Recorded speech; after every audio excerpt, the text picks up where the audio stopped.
Hello everyone, I know you are going to use this video for falling asleep, so before that, like this video, subscribe to the channel, and let me know where you are from. Also, what time is it? The moment I walked into the Airbnb, I felt an unsettling stillness in the air. The kind of stillness that clings to the walls, wraps around the furniture, and follows you wherever you go. I had been traveling for hours, and it was past midnight when I finally reached the small town where I would be spending the next few days. The photos of the place online looked charming: an old, rustic house with polished hardwood floors and a cozy, lived-in feel. But the real thing, now that I was standing in it, felt different, distant, as if the house had been waiting for something. I was tired, too tired to think much about the odd sensation. All I wanted was to relax, unpack, and get some sleep. The host had already messaged me the key details for entry, and everything seemed in order. The house was clean, well-maintained, and smelled faintly of fresh wood and cedar. But still, there was something about it, something that I couldn't quite put my finger on. Maybe it was just the fatigue settling in, or maybe it was the fact that I was in a new place. Unfamiliar and slightly eerie. I set down my bag in the hallway and stepped into the living room. The furniture was arranged thoughtfully, with a plush, inviting couch facing a fireplace that, despite the heat outside, gave the room a sense of warmth. A small coffee table rested in the center, with a few magazines and a half-empty wine glass. But it was the corner of the room that caught my attention. There, hidden just behind a thick, velvet curtain, was a mirror. It wasn't just any mirror. It was large, framed in an intricate, almost Gothic design that made it stand out against the otherwise neutral tones of the room. But what struck me was how out of place it felt. It wasn't that it looked particularly odd in itself, but the fact that it was tucked away in the corner, so intentionally concealed by the heavy curtain, made it seem deliberate. I felt a sudden surge of curiosity and unease. Why was it hidden? Why not place it in a more obvious spot? I moved closer, drawn in by its reflection in the dim light. As I neared, a chill ran down my spine. The mirror seemed almost too clean, too polished, reflecting the room in sharp detail. But there was something wrong with it, something off. The reflection didn't quite match reality. The shadows were deeper, the angles slightly skewed, as if the mirror was distorting the space around it. I reached out to touch the glass, but before my fingers made contact, I caught a glimpse of something that froze me in my tracks.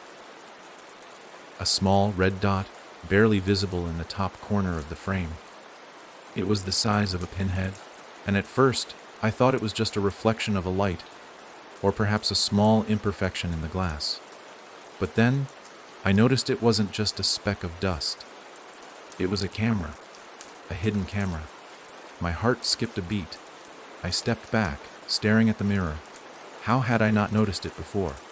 The house had seemed so perfect, so peaceful, but now, with that small red dot glaring at me from the glass, everything felt different. It was like the room itself was watching me, waiting for me to notice. I had rented this place through Airbnb, a service that prided itself on trust and transparency. The host had seemed friendly enough, quick to respond to messages and eager to make sure I had everything I needed. But now, I couldn't shake the feeling that something was wrong, something deep and unsettling. Why would someone hide a camera like this in the mirror? What kind of person would go to such lengths to spy on their guests? I could feel my pulse quicken as the realization settled in. This wasn't just an innocent oversight or an odd quirk of the house. This was deliberate. The camera had been placed here, hidden just well enough that most people would never find it. I could feel my stomach twist with a mixture of anger and fear. Who knew how long it had been here? How many other guests had stayed in this very room, unaware of the eyes that had been watching them? The questions flooded my mind, each one more pressing than the last. But there was no time to answer them. I couldn't just sit here, paralyzed by fear. I had to act. I had to confront this, figure out what was going on. But the longer I stared at that red dot, the more I felt a sense of dread rising within me. What if this was just the tip of the iceberg? What if the camera wasn't the only thing hidden in this house? I turned away from the mirror, my heart still racing, and looked around the living room. The house suddenly felt too large, too empty, as though it were closing in on me. Every creak of the floorboards, every shift of the air seemed amplified in the silence. I needed to check the rest of the house, make sure I wasn't missing anything. But where did I even begin? Was I overreacting? Could it be possible that I was simply imagining things? But deep down, I knew the answer. This wasn't my imagination. This was real. And I needed to find out what was happening here, before it was too late. I made my way down the narrow hallway, past a small kitchen and a staircase that led to the second floor. The house felt ancient with its dark wood paneling and the faint scent of something older lingering in the air. It had character, sure, but it also had a certain presence, an eerie presence that I couldn't shake. I passed by a door that seemed to lead to a bathroom, its wooden frame slightly ajar.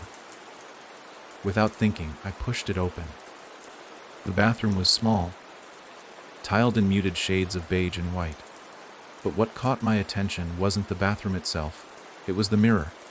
It was the same. The same dark frame, the same polished glass. And in the top corner of the mirror, there it was again, the tiny red dot. Another camera. I recoiled, my breath catching in my throat. How many of these cameras were there? And why? Why were they hidden so carefully, so deliberately? A sense of urgency gripped me. I couldn't let this go unnoticed. I had to get out of here, to leave this place, before I uncovered more of whatever dark secret was lurking beneath the surface.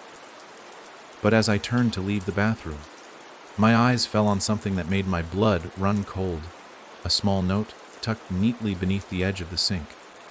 I bent down and picked it up, my hands trembling. The note was simple, written in a hurried, messy scrawl. It read, "Don't go looking too deep." The words seemed to hang in the air like a warning, and for the first time, I wondered if I had made a mistake coming here. What had I gotten myself into?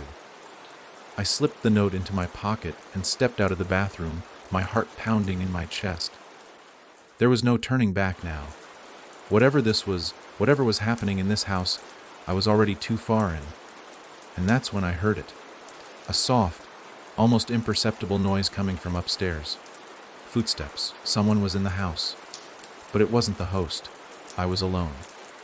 Or at least I had been. I took a deep breath, trying to steady my nerves. There was no way I was going to let this mystery go unsolved. Not now. Not when things were starting to spiral. I had to find out the truth. The footsteps above me were soft, almost inaudible, but they were unmistakable. I froze, my mind racing. Was it the host? Had they come to check on me? It didn't make sense. I'd already messaged them that I had arrived, and they'd assured me that everything was fine. They weren't supposed to be here. I glanced toward the staircase, now feeling more like a looming presence than a simple path to the second floor. The air around me felt thick, as if something were pressing in, the atmosphere turning heavier by the second. My pulse quickened again, this time not from fear, but from the frantic need to understand what was happening. I moved quietly, trying not to make a sound, my feet barely making a noise against the floorboards as I approached the stairs. The soft thud of footsteps above me continued, steady and rhythmic, as if whoever was up there wasn't trying to hide their presence. I stopped at the foot of the stairs and listened. The footsteps paused, then began again, but this time they were closer, almost right above me. I felt a cold wave of dread wash over me as I realized the person, whoever they were, was moving directly above where I stood. Was it the host? Had I been mistaken? No. Something felt wrong. The hairs on the back of my neck stood up, This was not a simple visit from a friendly Airbnb host. Whoever was up there wasn't supposed to be here, and they weren't supposed to be watching me. I had to make a decision. Should I confront them, ask them what they were doing here, or should I leave?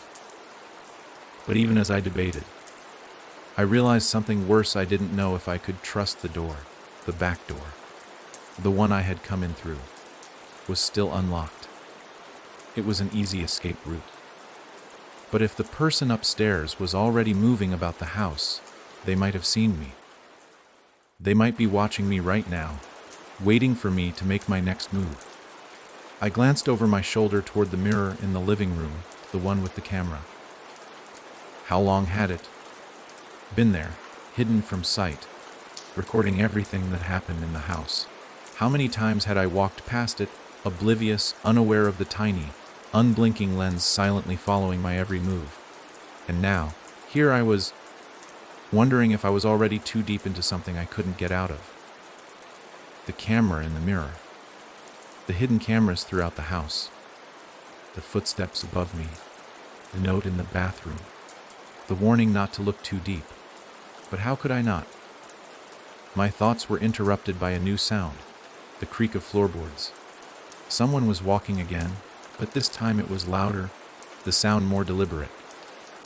I held my breath, straining to listen, trying to make sense of the situation. My heart was racing now, hammering in my chest. The footsteps were slow, measured, as if the person were pacing. Then, suddenly, they stopped. I waited in the stillness, my body tense and frozen, every muscle coiled in fear. A door creaked open upstairs, followed by a strange, muffled sound, like a low voice. A whisper. It was so quiet I could barely hear it, but there was no mistaking it. Someone was talking. I couldn't understand what was being said, but the tone was unmistakable. A whisper of a conversation, something hidden, something secret. Suddenly, the tension became unbearable. The need to act, to figure out what was happening, took over. I couldn't just sit here and wonder. I needed answers. But how? How could I confront the person upstairs without making things worse? How could I trust that I wouldn't be walking right into a trap? I knew one thing for sure. I couldn't stay down here, in the dark, waiting for something to happen. I needed to see what was upstairs, to know if someone was really there, or if my imagination was just running wild. I needed to find out if the house was truly empty, or if someone was watching me, like I had been watching the mirror. I moved toward the stairs cautiously, each step a deliberate choice. The wooden banister creaked under my grip as I held it for balance. The staircase was narrow, and the steps were old, their edges worn smooth from years of use. I could feel the house pressing in on me, the air heavier with every step I took. Each movement I made felt like it was echoing through the house. But I couldn't stop now. The curiosity was too strong, too consuming. I reached the top of the stairs and paused, listening for any sound, any clue that would tell me where to go next. The hallway stretched out before me, dimly lit by the faint glow of a single light bulb overhead. The walls were lined with old portraits, their faces distorted by time. The air smelled stale, musty, and cold, almost like it hadn't been disturbed in years. I moved forward slowly, my eyes darting from one end of the hallway to the other. The doors were all closed, each one leading to what I assumed were the bedrooms. The first door to my right was ajar, just slightly, and through the crack, I could see a sliver of what looked like an old dresser. And then, in the faintest shadow, something that looked like a person standing still. My heart skipped a beat. Was someone watching me? I didn't know. But I had to find out. I couldn't stand there frozen, waiting for someone else to make the first move. I pushed the door open slowly, inching my way into the room. It was dark, the only light coming from the hallway behind me. The room was surprisingly small, almost cramped, with an old bed pushed against one wall. The dresser sat across from the bed, its surface covered in a fine layer of dust, and the floor was bare, save for an old rug that had been worn down to nearly nothing. But it wasn't the room that caught my attention. It was the figure, no, the shadow, that stood at the far corner. My breath caught in my throat as I realized that the shadow wasn't moving. It was just standing there. I stepped back, my mind racing. The shadow didn't seem right. It was too still, too unnatural. It didn't move, not even a little, not like a normal person would if they were just standing there. And as I stared at it, I felt an overwhelming sense of dread wash over me. Something was terribly wrong here, something I couldn't explain. Then I saw it. At the edge of the shadow, a glint of metal, a camera, another one. It was hidden in the corner, tucked away behind the wall, just like the one in the mirror. A camera, recording everything in the room. I was no longer alone in this house. Whoever had set up these cameras had been watching me the entire time. My heart raced in my chest as I stood frozen in the doorway, staring at the shadow in the corner of the room. The glint of metal from the hidden camera sent a cold shiver down my spine. Whoever had placed these cameras, whoever had been watching me from the mirrors, the bathroom, and now this room, they were close. Too close. I could feel their presence in every inch of the house. I should have left. The thought hit me like a thunderclap. I should have turned around the moment I saw the camera in the mirror, grabbed my things, and walked straight out the front door. But now I was deep into something I didn't understand, and the pull of curiosity, the need to uncover the truth, kept me rooted to the spot. I backed away slowly from the doorway, my mind racing. How long had these cameras been in the house? How many people had stayed here, unaware of the surveillance? My mind grappled with 1,000 questions, but one burned brighter than all the rest. Who was watching me now? I could hear nothing but the pounding of my own heartbeat, as if the house itself had gone silent, waiting for me to make the next move. I needed to act. I had to find some kind of proof, something concrete that would tell me who was behind this, why they were doing it, and most importantly, what they wanted. I turned away from the room, my feet moving mechanically as I retreated down the hallway. But as I reached the staircase, I heard it again. The soft creak of floorboards from above, louder this time. Someone was moving, coming closer. I froze. The footsteps were heavier now, as though whoever was upstairs had heard me. They were coming toward the stairs. Panic surged through me. I needed to hide, to find a way to get out of sight. My mind scrambled for a plan, but my body moved on instinct. I darted toward the nearest door, one that I hadn't checked yet, and threw it open. It led to a small, dusty room, a storage area, I thought. The walls were lined with shelves full of old boxes, some of them stacked haphazardly, others neatly arranged. The air inside smelled musty, as if it had been closed off for years. Without hesitation, I stepped inside and closed the door behind me, the darkness swallowing me whole. I pressed my back against the wall, holding my breath, listening to the sounds outside. My pulse thudded in my ears, drowning out everything else. The footsteps above me stopped. I was too close. They had to have heard me. The silence stretched out for what felt like an eternity. My eyes adjusted to the dark, and I strained to hear any movement. Was the person coming down the stairs? Were they searching for me? Or had they somehow known all along that I was here? I couldn't just sit and wait. I had to find a way out. I couldn't stay hidden forever.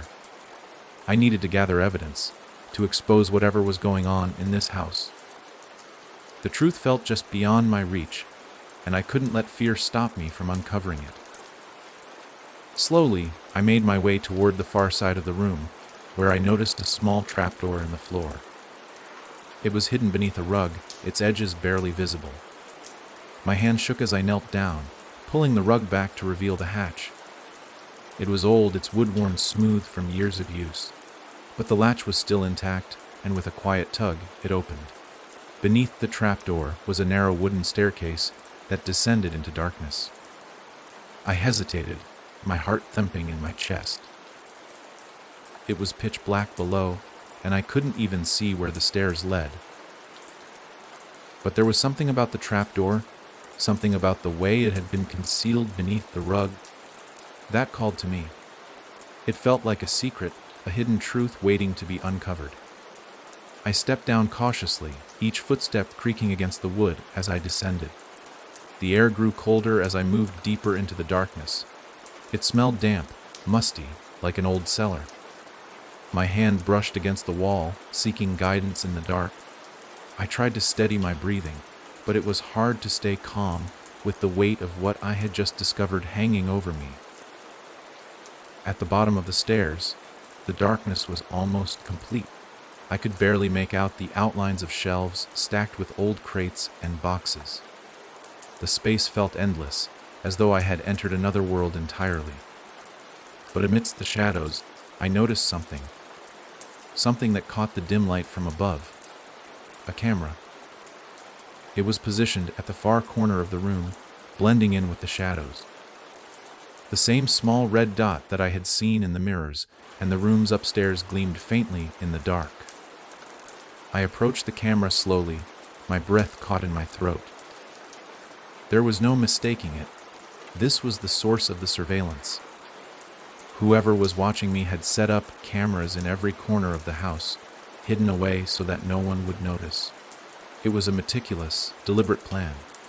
But then I saw something else, something I hadn't expected. The floor beneath the camera wasn't just dirt and dust.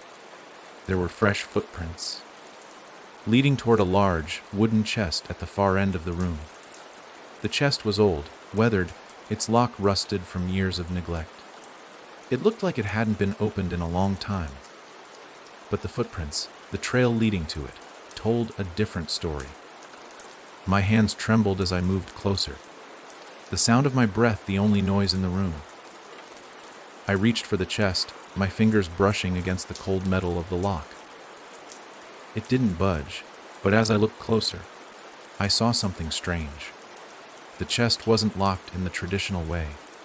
The lock was rigged, tied shut with a length of thin rope, knotted so tightly that it was almost impossible to tell where it began and ended. Whoever had placed it here didn't want anyone to get in. They had made sure that the chest would remain sealed. But why? What was inside? I pulled at the knot, my fingers clumsy and shaking, but the rope held fast. My frustration began to mount. I couldn't just leave. Not now, not when I was so close to uncovering the truth. I needed to open it. Whatever was inside, I had to know. With a forceful tug, I pulled the rope free. It unraveled in my hands, the knot loosening just enough for me to lift the lid of the chest. I took a deep breath and opened it. The inside was lined with thick, yellowed paper. But it wasn't the paper that caught my attention. It was the photographs. Stacked neatly inside, dozens and dozens of photos. Some black and white, others in color, were scattered across the bottom of the chest. I picked up one of the photos, my hand shaking as I turned it over. The picture was of me. It was taken in the living room of the house, right after I had entered the front door. I didn't remember anyone taking the photo, but there I was, caught in the frame, frozen in time. The next photo was of the bathroom, then the hallway. Every part of the house had been photographed, each image marked with a time and date. But it wasn't just the photos that made my stomach churn. It was the notes that accompanied them. Small, handwritten scribbles in the margins. She's here, watching. Don't let her leave. I felt the blood drain from my face. Whoever had been watching me, whoever had been spying on me in this house, was not some faceless stranger. They were close. They were watching me in real time. They knew exactly where I was. And as I stared at the photos, I realized something else. I wasn't alone anymore. The door at the top of the stairs creaked open, and someone was coming down. Someone had been following me the entire time. My heart pounded in my chest, the frantic rhythm echoing in my ears. I stared at the chest, the photos, the handwritten notes. They were all pieces of the puzzle, but none of them provided the answer I so desperately needed. I wasn't alone in this house. Whoever had been watching me, whoever had set up the cameras and left the warnings, was still here, and they were closer than I had ever imagined. The footsteps above me had stopped, but the creaking door, the unmistakable sound of someone descending the stairs, shattered the silence. My breath caught in my throat as the weight of the situation settled in. Someone was coming down the very stairs I had just descended. Whoever they were, they had been in the house the entire time, hidden in the shadows, watching my every move. I shoved the chest lid closed with a violent motion, the noise reverberating through the small cellar like room. Panic surged in my veins. I needed to hide. I needed to get out of there before whoever was coming reached the bottom of the stairs. But there was nowhere to go. No other exit. The trapdoor was the only way in or out, and I had just exposed it. My mind raced. I had to make a choice. If I stayed here, I'd be trapped, cornered like an animal in a cage. But if I ran, if I tried to leave through the trapdoor, I might run straight into whoever was coming down. I could feel the walls closing in. The very air felt thick, oppressive, and heavy with something more than just fear. It was a sense of impending doom. Then, in the distance, I heard it.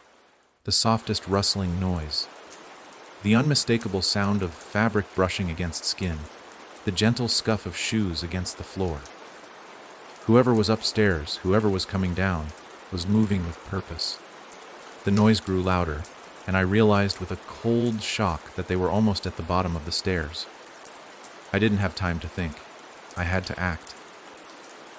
I threw myself against the far wall, my body slamming into the cold, damp wood. I held my breath, my eyes wide in the darkness, straining to see anything, hear anything. Every fiber of my being screamed for me to run, to find safety, but there was nowhere to go. The footsteps stopped. I tensed, every muscle in my body going rigid. The silence stretched on, thick and suffocating. I could hear the faint sound of breathing now. It was slow, deliberate, measured like someone trying to control their movements, trying to be quiet. And then I heard something else, a whisper. It was so soft, so faint that I could barely make it out, but it was there, just beyond my reach. "I know you're here." I nearly jumped out of my skin. The voice was low, a rasping whisper that sent a chill down my spine. It was calm, detached, as if the person speaking already knew what I had discovered. They knew I was hiding, and they knew exactly where I was. I couldn't breathe. I couldn't think. I could only hear the footsteps again, this time coming closer, the sound of shoes on wood getting louder. They were at the base of the stairs now, and I could feel their presence like a weight pressing down on me, thick with threat and malice. In the dim light, I saw a figure step into the doorway. They were tall, their face obscured by the shadows, but I could see the outline of their body, their posture. Unnervingly still, unnervingly calm. My pulse spiked, panic flooding my body as the figure took another step forward. They were in the room with me now, the air thick with their presence. "You should never have looked." The voice was colder now, sharper. It wasn't a question. It was a statement, a fact. I was too late. The moment I had stepped into the trap, I had sealed my fate. I didn't know who this person was, or what they wanted, but it didn't matter. They knew I had found the cameras. They knew I had uncovered their secrets. I felt my legs tremble beneath me, threatening to give way. There was no escape. The room felt smaller, suffocating, as the figure moved closer. I didn't dare make a sound. Didn't dare move, too terrified to breathe too loudly. "I told you to stop looking." The words were laced with venom, as though they were savoring the moment. They knew what I had seen. They knew I was aware of the cameras, of the photos, of the trap I had walked into. And now, they were playing with me, toying with me like a cat with a mouse. I could feel the sweat running down my back, the cold air stinging my skin, as it seemed to press in from all directions. I wanted to scream, to shout, to break free of this suffocating grip that the house and this person seemed to have on me. But I couldn't. I couldn't make a sound. The figure took another step closer. I could make out their features now, barely. A man, tall, with dark, unkempt hair. His face was gaunt, hollowed in his eyes were cold, dead. They pierced through the darkness, focusing on me like a predator stalking its prey. You've seen too much now. You can't leave. The finality in his voice made my blood run cold. He didn't say it with anger, or even malice.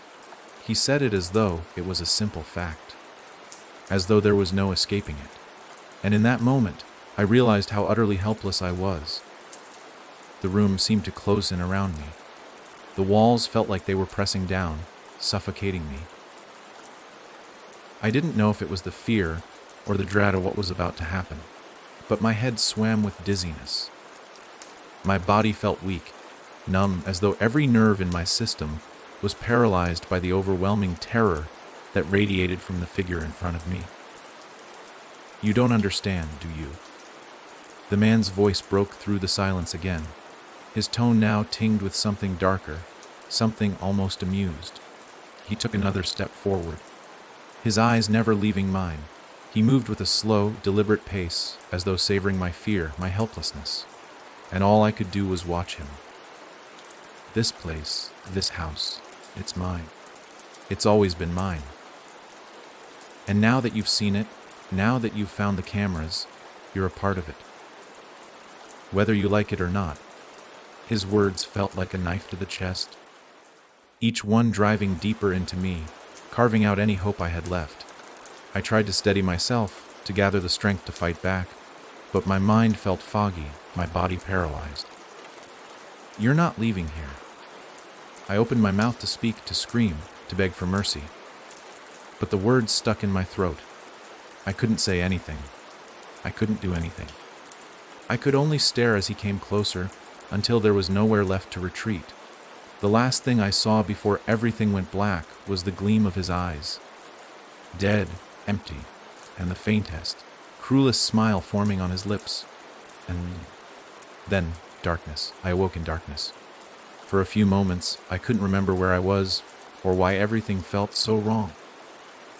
My head throbbed with an unrelenting pulse, and my body was heavy, as if weighted down by something unseen. I tried to move, but my limbs felt stiff and unresponsive, like they were trapped in a dream I couldn't escape. The air around me was thick, stagnant, and the faintest smell of damp wood and mildew filled my nostrils. I blinked, trying to clear the fog from my mind, and slowly, my surroundings began to take shape. I was no longer in the cellar, or at least, I didn't think I was. The air was different, colder. The sound of my breath echoed in the space, but there was no other noise, no footsteps, no voices. I slowly raised my hand to my face, wiping away the sweat that had gathered on my brow. The texture beneath my fingers was rough, like coarse fabric, and when I reached up to push myself up from the floor, my fingers brushed against something cold and metallic. It took a moment for my senses to sharpen enough to understand what was happening. I was tied. My hands were bound behind my back, wrists aching from the pressure. My legs were also bound, my ankles tightly wrapped with what felt like rope or thick twine. Panic surged through me, and my breath caught in my throat. What had happened? Why couldn't I remember? The last thing I could recall clearly was the man, the figure in the shadows. He had been so close, so real, and then, nothing. I forced myself to take a deep breath, trying to calm the whirlwind of panic that threatened to overwhelm me. I had to think. I had to figure out where I was, and more importantly, what was happening. I tugged at my restraints, testing the strength of the ropes. It was futile. Whoever had tied me up knew what they were doing. There was no give in the rope, no room for me to escape. I could feel the sweat on my palms, slick against the ropes as I struggled to free myself. But there was no use. I was trapped. A chill ran down my spine, as I realized something more terrifying than my physical confinement. I couldn't hear anything. The silence was suffocating. In the house, the air had always been thick with the sounds of creaking wood, the hum of old appliances, and the soft rustling of fabric or footsteps. But here, in this darkness, there was nothing. Only the steady beat of my heart and the faintest whisper of my own breath. It was as if the world had gone still, waiting. Then, suddenly, I heard something. A rustle soft and distant, like a door being nudged open. The sound came from somewhere behind me, and my heart skipped a beat. I tried to shift my position, craning my neck to see who, or what, was there, but the darkness enveloped everything, offering no answers. Only more questions. I listened harder, straining to make sense of the sound. It grew louder, closer now, until I could make out distinct footsteps. Slow, deliberate steps, like someone was approaching with purpose.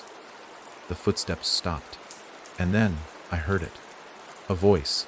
It wasn't the man's voice. It was softer, almost melodic. But there was something about it that felt wrong. Unnatural, like the sound was being manipulated, twisted. The voice was low, quiet, and yet it seemed to echo in space, filling every corner with a sense of dread. You shouldn't have come here. The words hung in the air, cold and calculating. They weren't directed at me specifically, but I knew they were meant for me.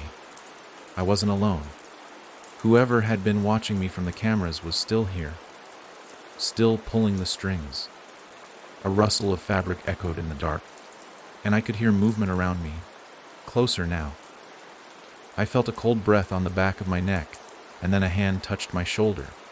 The sensation was icy, sending a shockwave of fear through me. I stiffened, my body frozen in place, unable to move as the unseen presence hovered over me. You don't understand, do you? The voice came again, a low murmur that sent shivers down my spine. You're part of something much bigger, something much older than you can comprehend. I felt the hand on my shoulder tighten, and my body tensed involuntarily. Panic surged again. I tried to speak, to demand answers, but the words caught in my throat. I couldn't even scream. It was as though my voice had been stolen by the thick, oppressive silence that surrounded me. The figure didn't speak again, but I could feel their presence drawing closer, the oppressive weight of their existence pressing in from all sides. It was as if the very air was thick with their malice, with the knowledge of some dark truth that I wasn't supposed to know. But I had already uncovered too much. The cameras, the photos, the warnings, everything was tied together in ways I couldn't yet see, and now I was being pulled deeper into it. A loud clang echoed somewhere in the distance, a metal scraping against metal, followed by the sound of what seemed like something heavy being moved. I felt the tension in the air tighten, thick and suffocating. What was going on? The figure behind me didn't move, but I could feel them waiting, watching. The silence returned, broken only by the faint rustling in the dark. It's all a game, the voice whispered, its tone almost playful. And you're just another pawn. The words hung in the air, mocking me, as if they were an answer to something I had never asked. And in that moment, I realized something else. I wasn't the first person to be in this position. I wasn't the first person to discover the cameras, to find the hidden truths of this house. Whoever had set this up, whoever was behind this wasn't their first time. This wasn't their first victim. And I wasn't going to be the last. The realization hit me with a jolt. A surge of cold fear spread through my body as I understood the gravity of the situation. This wasn't just a random encounter. This wasn't just an invasion of privacy. This was something much darker, much more sinister. Whoever was behind this had been doing it for years. They had been watching people for as long as they could remember, pulling them into this twisted game, feeding off their fear. I had become part of that game, and now there was no escaping it. The sound of footsteps approached once more, and I tried to brace myself. but the fear I felt was overwhelming, immobilizing. It was like the walls were closing in on me. The darkness seemed to grow even thicker, wrapping around me like a suffocating blanket. "You shouldn't have looked," the voice repeated, colder now. "But you did. And now, you'll never leave." I didn't know what to do. I didn't know where to turn. I could feel the air getting colder, the darkness pressing in from every side. My breath came in ragged gasps, and I could hear the faintest thump of my heartbeat, slow and steady, as the seconds stretched on into eternity. And then, the voice came again. This time, it was no longer a whisper. "Welcome to the game." The last thing I saw before the darkness consumed me was the faintest glimmer of light, an old, rusted door swinging open at the far end of the room, and beyond it, something that made my blood run cold. Another set of eyes watching. I couldn't breathe. My lungs burned for air, but it felt like the darkness was swallowing me whole, suffocating me. My hands strained against the ropes binding them, the pressure sharp against my skin, but the more I struggled, the tighter the ropes seemed to grow. The silence that had engulfed the room was deafening now, punctuated only by the rapid pounding of my heart in my chest. The door creaked open again, the sound dragging across the still air like a knife scraping against bone. The moment it opened, a gust of cold air swept through the room, carrying with it a faint, musty scent. It was the kind of smell you'd expect from an abandoned building. Old dust, mildew, and something darker, something rotten. Then, I saw them. At first, I thought I was imagining it. A trick of the light. A figment of my terror-stricken mind. But no, they were real, eyes. Hundreds of them, staring back at me from the shadows. They were set into the walls. No, not set into the walls, but embedded. Each one was different. Some were large and human, like others smaller, more animalistic, with a glassy sheen. Some were bloodshot, others dark and vacant. They were all fixed on me, unblinking, their gaze unyielding. It was as though the walls themselves were alive, filled with 1,000 souls, each one trapped in place, forced to watch. I shuddered, my stomach twisting with revulsion and fear. How could this be possible? This place was no longer just a house. It was a nightmare made real. I struggled harder against my restraints, the ropes digging deeper into my wrists, but the effort was futile. I was helpless. I had been helpless since the moment I stepped foot in this place. The truth was starting to sink in, and I felt the weight of it settle heavily in my chest. Whoever was behind this, whoever had orchestrated all of this, had done this before. They had done it countless times. And now I was part of it. I was part of whatever this twisted game was. The air grew colder still as I stared at the eyes, each one watching me. They're empty. Vacant stares never leaving my face. My mind raced. What were they? Why were they here? And what did they want with me? A figure appeared in the doorway, casting a long shadow across the floor.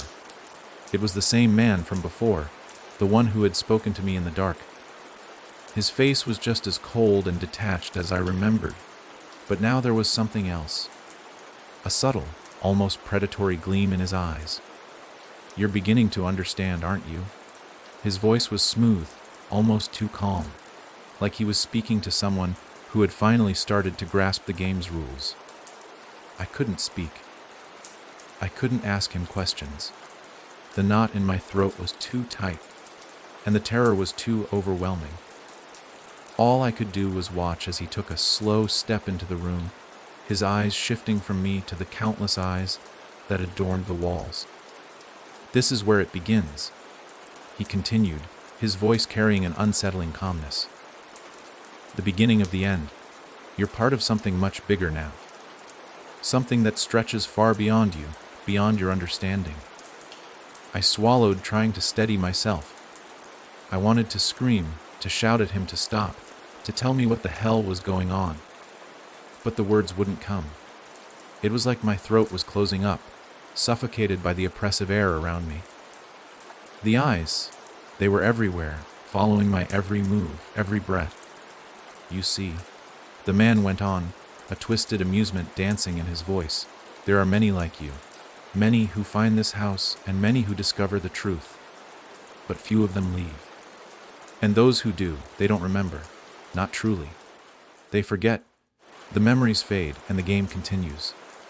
I could feel my head spinning, my mind struggling to piece together the fragments of information he was offering. Who were these people? What was this game? How had I ended up in the middle of it? The eyes, he said, his voice dropping lower. They belong to those who were here before you. They are the ones who never left. Their souls are trapped here, bound to these walls, watching for all eternity. You see, you weren't the first person to stumble upon this place, and you won't be the last. The walls seemed to close in around me as I listened, a sense of dread creeping over me. This wasn't just a house, it was a prison for souls, trapped, forced to watch as new victims were brought in, as new players entered the game. They watch, he continued, gesturing toward the eyes embedded in the walls. They watch you, just as they watched the others. They watch you struggle, they watch you fight, and when you give in, when you finally break, they'll become part of the game too. My breath hitched, and I tried again to force out words, to ask him how to escape, how to get out of this nightmare. But again, nothing came. I couldn't even make a sound. He took another step closer, and I felt the coldness of his presence wrapping around me like a shroud. The eyes seemed to twitch, to shift in their sockets, as if they were alive, aware of his movements. They were watching, waiting. You don't realize it yet, he said softly, but you've already lost. You've already become part of the game. You've been chosen. I felt my stomach drop, my heart sinking into a cold pit. Chosen? Chosen for what? What was he talking about? What was the game? My mind was spinning in 1,000 directions, but the more I tried to piece it together, the more everything seemed to slip through my fingers. Suddenly, a loud noise broke through the room, cutting through the tension. A loud, metallic scraping sound, followed by the clatter of something heavy being dragged across the floor. My eyes shot toward the source of the noise, and what I saw made my blood freeze. From the darkness behind the man, a large, rusted cage was being dragged into the room. It was enormous, big enough to hold a person. The bars were thick and iron, the metal old and corroded, and inside the cage something, or someone, moved. I couldn't see clearly at first, the darkness obscuring the figure within.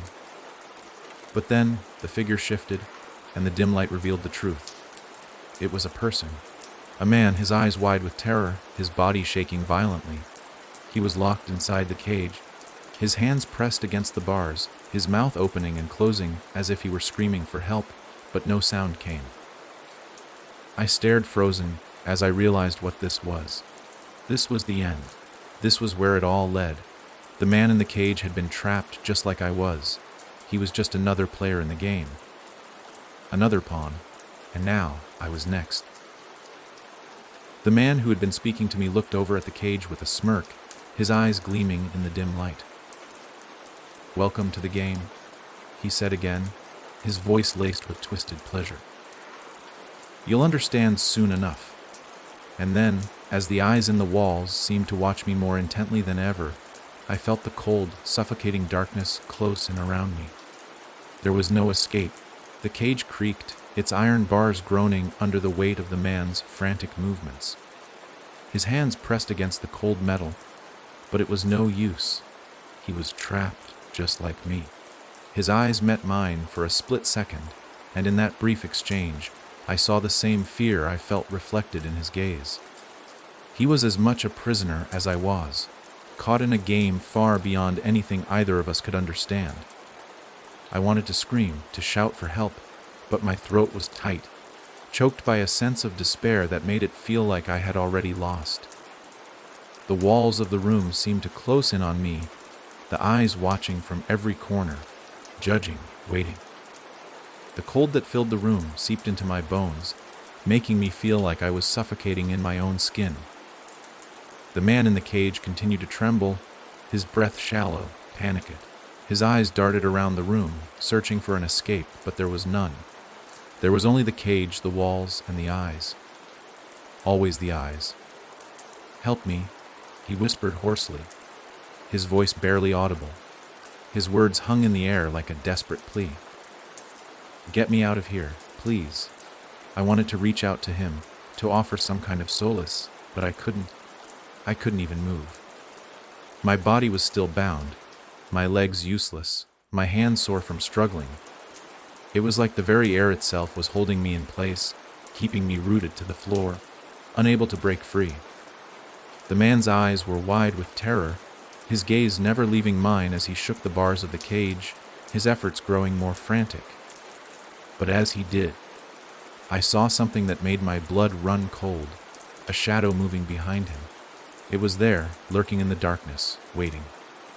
Before I could make sense of it, the man's expression twisted in confusion, his eyes flickering to the side, and then back to me. His mouth opened as if to speak, but no sound came out. His body jerked violently, and he collapsed to the ground inside the cage with a sickening thud. I felt a sharp, overwhelming surge of panic. What had happened? What was that? Had he? The shadow in the darkness grew closer, its form slowly becoming clearer. It wasn't a person. It wasn't even human. It was something else. Something that seemed to move in the darkness itself, shifting and changing with each passing second. It was like a wisp of smoke given form, but it was more than that. There was weight to it, a presence, and it was heading straight for the cage. I could see the man inside the cage trying to get up, his body shaking uncontrollably, but he was too weak. His eyes were wide with fear, and his lips were moving, trying to speak, but again, no sound escaped. It was as though something had stolen his voice, just as it had stolen mine. I couldn't move. I couldn't help him. I could only watch in helpless horror as the shadow descended on him, enveloping him like a dark, suffocating cloud. His body convulsed violently, as if he were being pulled into the very air around him, like he was being consumed, erased. The man's form twisted unnaturally, his body distorting, elongating, until he was little more than a dark silhouette, a shape in the blackness that no longer resembled a human being. Then, just as quickly as it had appeared, the shadow faded, pulling away, and the cage was empty. The silence that followed was deafening. I stared at the empty cage, unable to comprehend what had just happened. The man, the one who had been trapped in the cage, just like me, was gone, vanished. There was nothing left of him, no sign, no trace. He had been swallowed up by the darkness, and then I felt it, a presence, cold and heavy, looming behind me. The hairs on the back of my neck stood up as I slowly turned my head, my eyes locking onto something that filled me with a deep, visceral fear. It was the man, the one who had been speaking to me earlier, the one who had led me into this nightmare. But he was different now. His face was pale, almost ghostly, his eyes devoid of any humanity, his lips curled into a twisted, mocking smile as he slowly advanced toward me. "You see," he said, his voice smooth and mocking. "This is what happens to those who try to escape, those who resist. They become part of the game." I wanted to scream, to run, to break free from the ropes that bound me, but I couldn't. I was paralyzed, frozen by a force greater than fear. It was as if the very room itself was pulling me in, holding me captive, trapping me in its web. "You're no different than the others," the man continued, his voice low and dangerous.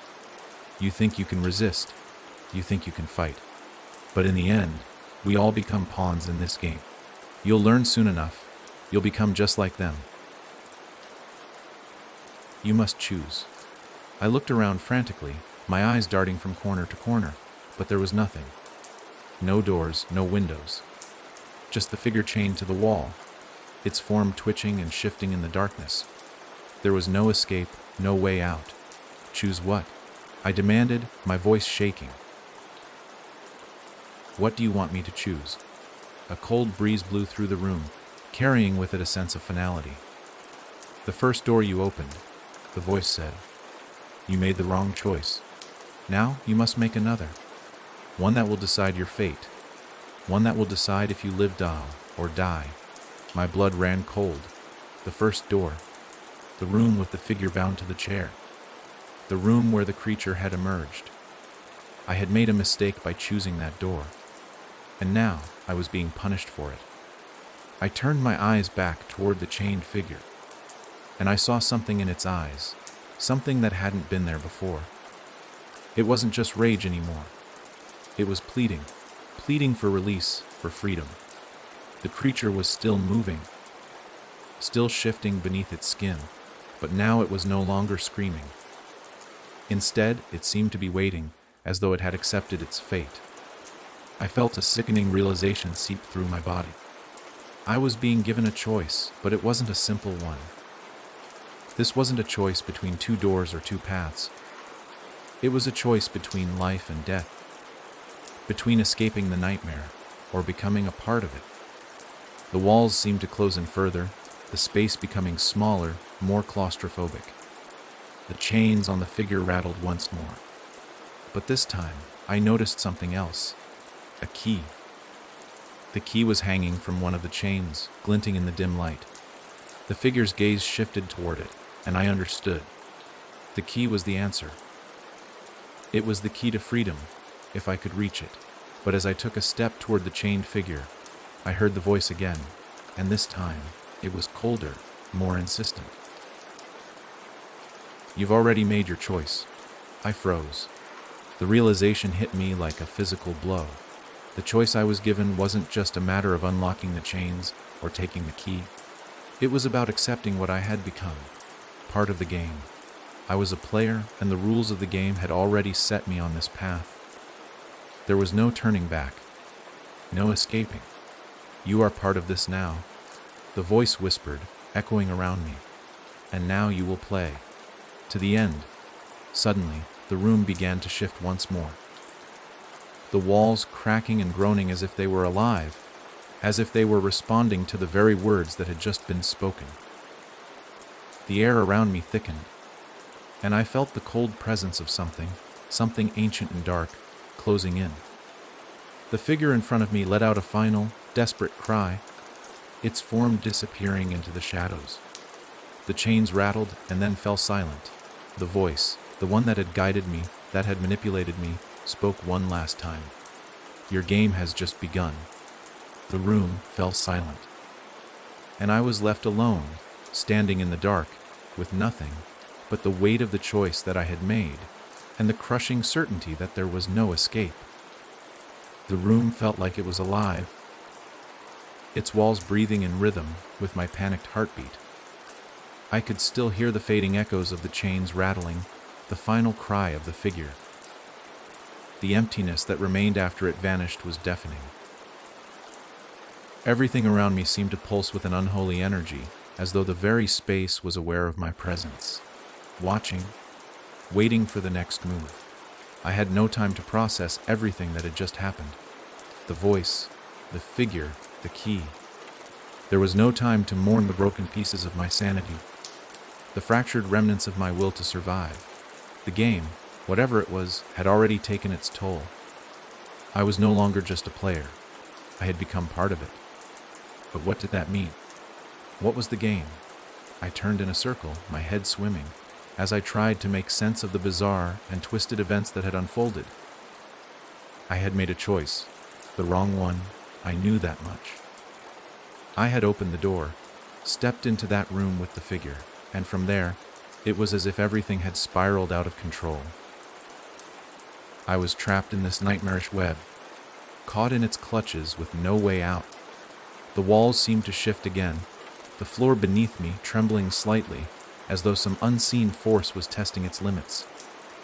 The air thickened, heavy with the scent of decay. I had to move. I couldn't stay here. I stumbled toward the door at the far end of the room, the only exit. My hands were shaking, my legs weak beneath me as I approached it. But as I reached for the doorknob, I felt a sudden, searing pain in my chest. It was as if something invisible had reached inside me, twisting my heart and lungs, suffocating me from the inside. I gasped, dropping to my knees, my hands clutching at my chest as I struggled to breathe. My vision blurred, the edges of the room warping around me. Was this the price I had to pay? Was this what happened when you crossed the line and chose the wrong path? It's too late. The voice again. But this time it wasn't just in my head. It was everywhere. The walls, the ceiling, the very air around me. It was as though the voice was inside me, filling every corner of my consciousness. You've already crossed the threshold. There is no turning back now. I could barely keep my eyes open, my body aching with exhaustion.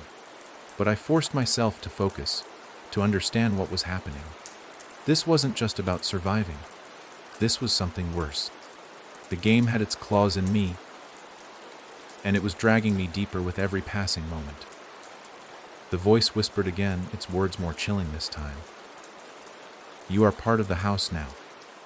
The house will never let you go. I gritted my teeth, trying to push the words away, trying to summon some semblance of strength, of control. The house. What did it mean? The house was alive, somehow. It was more than just a building. It was a force, an entity that had been pulling the strings, watching, waiting for someone like me to stumble in. My thoughts were interrupted by the door in front of me creaking open, slowly. The darkness beyond it stretched like a void, its emptiness calling me. Something else was on the other side. The game wasn't over. It had only just begun. I didn't know if I was ready for whatever lay beyond that door. But I knew that I had no choice. I forced myself to stand, my legs shaking beneath me, and stepped forward. The pain in my chest subsided for a moment, but the unease never left. It followed me, clinging to my skin like a shadow. The door swung open completely, revealing what lay beyond. It wasn't another room, not like the ones I had seen before. It was a hallway, a long, narrow corridor that seemed to stretch endlessly in front of me. The walls were slick, the floors uneven, as though this place had been abandoned for years, maybe decades. There were no lights, no sound, just the faint, flickering glow of what appeared to be distant torches on the walls, their flames wavering uncertainly. I stepped into the corridor, my footsteps echoing too loudly in the silence.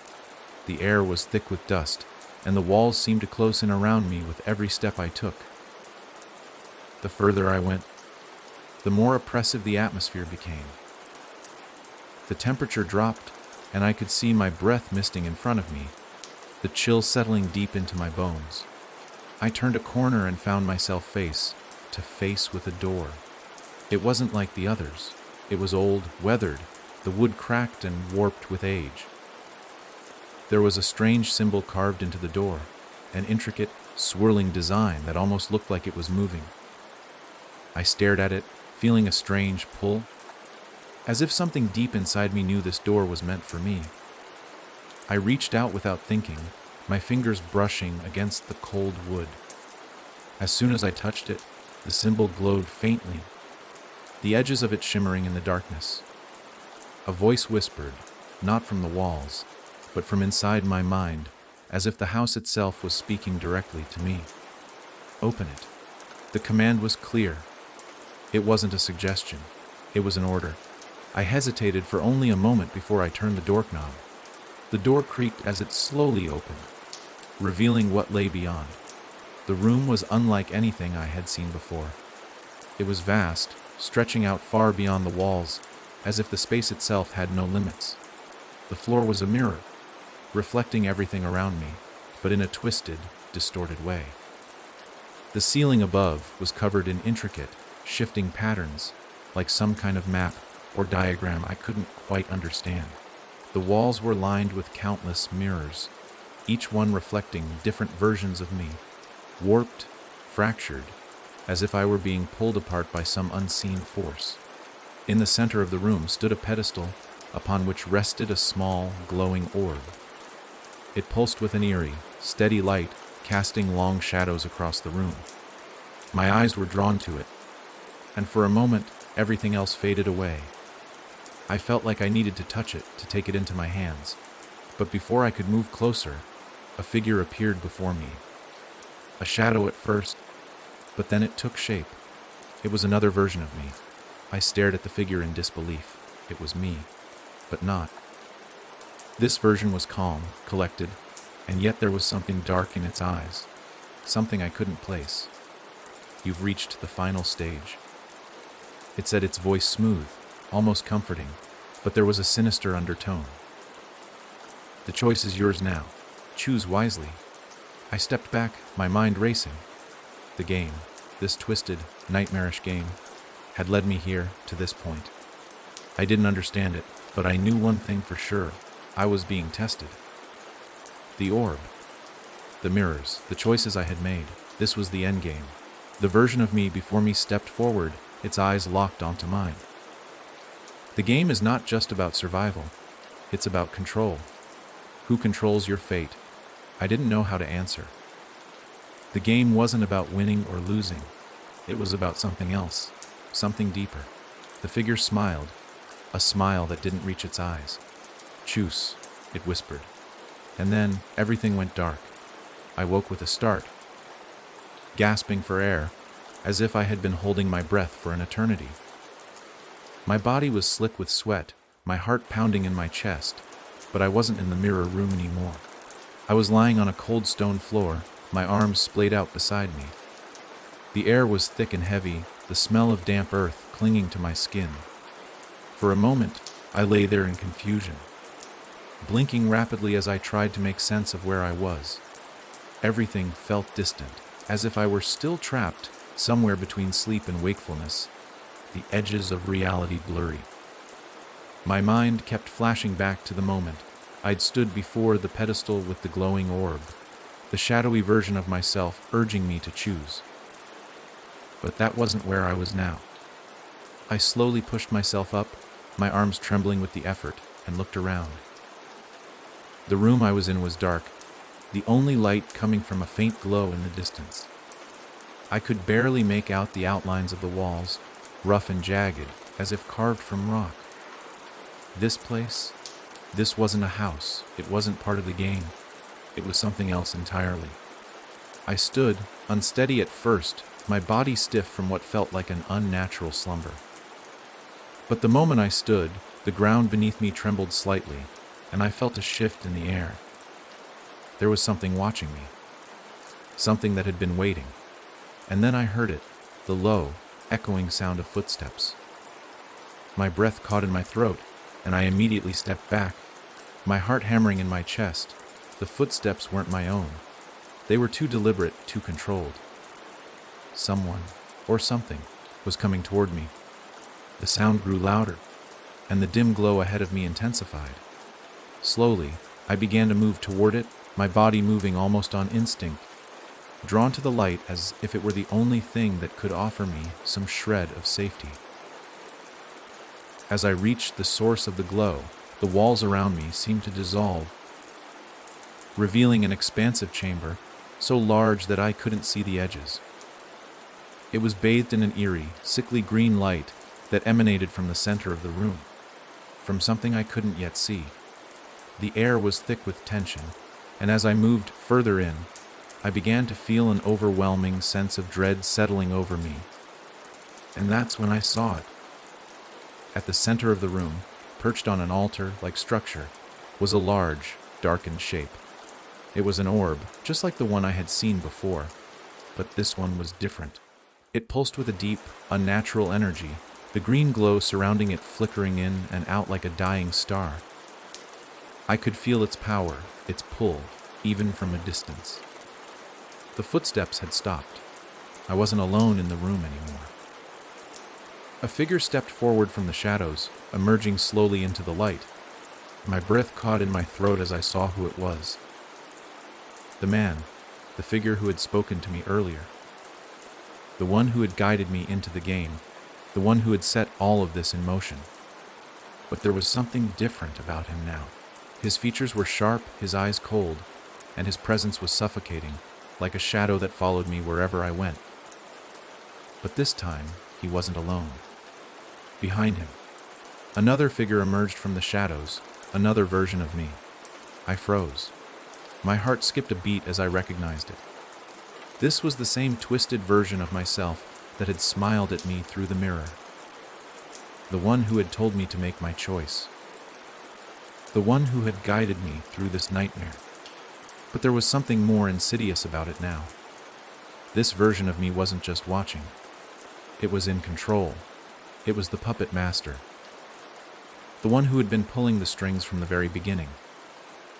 "You've come so far," the man said, his voice low and smooth, his words dripping with an unsettling calmness. "But you're still not ready." Not yet. My stomach churned. I could feel the darkness closing in, the walls of the room pressing down on me. The voice wasn't just in my head anymore. It was real, and it was coming from everywhere. "You've played the game. You've followed every step. But now, you must decide. Will you take control? Or will you remain a pawn?" I could feel the weight of his words, each one heavier than the last. What did he mean? What was he asking me to choose? The version of me, the twisted reflection, stepped forward, its eyes locking onto mine. Its smile was cold, sinister. "Choose," it said. "Choose who you really are. Choose who you want to become." The orb in the center of the room pulsed again, brighter this time, its light nearly blinding. I could feel it pulling at me, its energy seeping into the very air around me. The power in the room was suffocating. It was alive. The man, my captor, my guide, whatever he was, extended his hand toward the orb. "The choice is yours," he said, his voice now a whisper. "Will you become one with the game? Will you take the power and claim your place as the master? Or will you refuse and become part of the game forever?" I felt the weight of the decision pressing on me. This was it. The final choice. The one that would decide my fate. The one that would decide if I could escape this nightmare, or if I would be trapped forever. I looked at the orb, its dark energy swirling within it, beckoning me closer. I looked at the twisted reflection of myself, the version of me that was so calm, so confident, so sure of itself. It smiled again, but there was no warmth in it, only cold, empty certainty. And then I looked at the man, the one who had set all of this in motion. His eyes were cold, calculating, as if he were waiting for me to choose. Waiting to see if I would take the power, if I would join him, or if I would refuse and be consumed by the game. The room grew colder, the air heavier. The darkness seemed to shift as though it were alive, watching me, waiting for my decision. I stepped forward, my hand trembling as I reached toward the orb. And then I stopped. For the first time since I had entered this nightmare, I realized something. The game wasn't just about survival. It wasn't about winning or losing. It was about control, about choice, about power, and I wasn't going to let it control me anymore. I pulled my hand back, stepping away from the orb, from the twisted version of myself, from the man who had led me into this. I wasn't going to be a pawn. I wasn't going to let them win. I turned toward the door, my heart racing, my body shaking, but I knew what I had to do. I had made my choice. I was done playing. And I was going to escape. I turned away from the orb, the twisted reflection of myself, and the man who had orchestrated this entire nightmare. My legs trembled beneath me, but I forced myself to move. The air felt suffocating, oppressive, but I refused to let it control me any longer. I had made my choice. I would not be a pawn. I would not be part of their sick game. I was going to escape. The door behind me creaked open as I approached it, a faint light spilling in from the other side. I didn't look back. I couldn't afford to. The darkness, the weight of the game, was closing in on me, but I refused to let it consume me. The man's voice followed me as I walked toward the door. "You can't escape. You belong here now. The game is yours as much as it is mine." I didn't stop. I didn't turn around. His words felt like an empty threat, like a last-ditch attempt to make me doubt myself. to make me feel like I was still trapped in the cycle. But I knew better now. I understood. The game was never about power or winning. It was about control, about the illusion of control. The moment I realized that, I knew what I had to do. I stepped through the door and into the next room, leaving everything behind. The room was vast, stretching out before me like a cavernous void. The air was thick with dust, and the floor beneath me seemed unstable, uneven. There was a faint light in the distance, but it was hard to tell where it was coming from. The walls were distant and shadowed, stretching into nothingness. I took a deep breath, my chest still tight from the tension that had gripped me in the previous room. But now, the weight of it had lifted. The fear, the suffocating uncertainty, it was gone. And in its place was a deep, overwhelming sense of calm. For the first time, I felt in control. I wasn't playing anyone's game anymore. I was writing my own rules. I moved forward, my steps steady, my mind clear. The farther I went, the more the darkness seemed to recede, as though it were giving way to something new, something brighter. But the feeling of being watched, of being manipulated, never truly left me. It lingered in the back of my mind, like a shadow that wouldn't dissipate. And then, I saw it. At the far end of the room, a figure stood in the shadows. It wasn't the man. It wasn't the twisted reflection of myself. This was something else. It was tall, with an aura of power and malice that seemed to radiate from it. The figure was cloaked in darkness, its features hidden, but there was no mistaking the presence it exuded. It was the true force behind everything, the one who had orchestrated the game from the very beginning. I stopped in my tracks, my heart skipping a beat. The figure didn't move, didn't speak. It just stood there, watching me. "You think you've won," it said, its voice cold and hollow, echoing through the room. I didn't answer. I didn't need to. The fear that had once gripped me now felt like a distant memory. This figure, this force, was just another part of the game, and I wasn't going to let it control me any longer. "You cannot break free," it continued, its voice low, almost soothing. "You've played by the rules, and now you are part of it. There is no escape." I took a step forward, and then another. My resolve was unshakable now. I wasn't going to stop. I wasn't going to give in. "The game has no end," the figure whispered, as though it were trying to lure me back into the cycle. "It will always find a way to draw you back in. It will always find a way to keep you here." I shook my head, my eyes narrowing as I walked toward it. I could feel the weight of its presence, the pull of the darkness that surrounded it, but I didn't flinch. I didn't hesitate. This wasn't about fighting it. It was about breaking free. The game didn't control me. I controlled it. "You are nothing without the game," the figure said, its voice rising, becoming more forceful. "Without the game, you are nothing." I stopped just in front of the figure, standing my ground. I could feel the power radiating from it, but I didn't let it intimidate me. It was just another part of the illusion, just another piece of the puzzle. "I am not part of the game anymore," I said, my voice steady. "And I never will be again." There was a moment of silence. The figure seemed to flinch, as though my words had hit something deep within it. It took a step back, its shadow flickering like it was being torn apart. And then, it spoke again, but this time, there was a hint of uncertainty in its voice. "You think you can just leave?" I took another step forward, and this time, the figure didn't move to stop me. It didn't try to hold me back. Instead, it faded, its presence dissolving into the darkness as if it had never been there. I stood alone in the vast room, the silence ringing in my ears. The walls seemed to shift, the floor beneath me becoming more solid, more stable. The weight of the game, of the house, was finally gone. I had broken free. I tried to speak, to demand answers, but my voice betrayed me. The words were caught in my throat, suffocated by an invisible pressure, that made it feel as though I were drowning in the air itself. The man knelt down in front of me, his eyes locking with mine, and I saw something in them. Something dark. Something ancient. He wasn't just a person. He was a force, an embodiment of this place, this game, and whatever twisted power it held. He was the keeper of this nightmare, and I had become its latest prisoner. "You're part of this now," he whispered, his face inches from mine. "And there's no going back."